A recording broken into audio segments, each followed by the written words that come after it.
这才是感受寒冬的最好方式。两人来到深处丛林的小木屋，冰天雪地的环境让他流连忘返，也让他感受到前所未有的轻松。在小屋里度过惬意又完美的一天。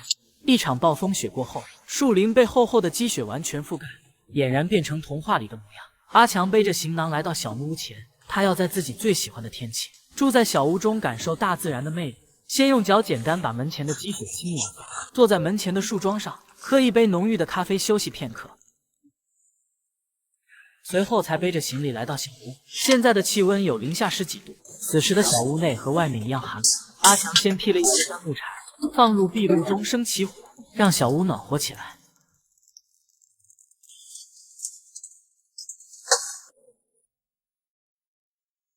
烟囱冒出袅袅青烟，小屋又恢复了生机。从房顶的积雪厚度来看，这个冬天已经下过几场大雪，周围的大树上挂满了各式各样的雪球，看起来十分壮观。阿强要把门框重新修整一番，让门可以更加严丝合缝，防止寒风溜进小木屋里。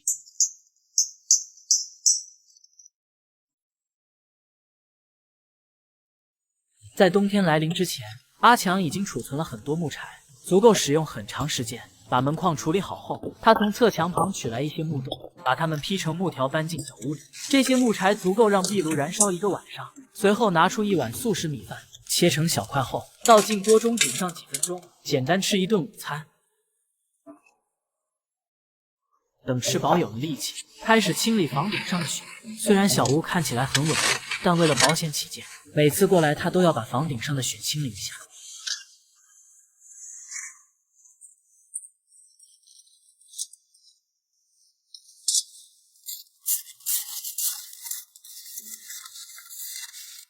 傍晚的时候，外面气温达到零下21摄氏度，燃烧的壁炉让小屋有些闷热。阿强端着咖啡来到屋外，让自己变得凉爽一些。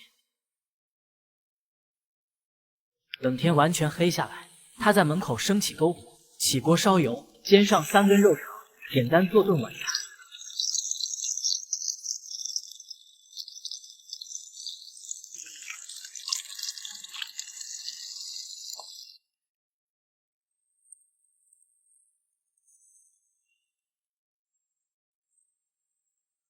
吃饱喝足后，把篝火熄灭。今晚可以在小屋里安安稳稳做个美梦。第二天一大早，阿强便早早起床。清晨的树林空气更加清爽，朝阳下的大树像是镶了金边。此时的雪景有着它独特的魅力，气温也到达惊人的零下28摄氏度。阿强回到小屋，拿出油锯，准备在侧墙上开出一扇小窗，让小屋变得亮堂起来。不过这个过程他必须多加小心，稍有差错就很难再修整。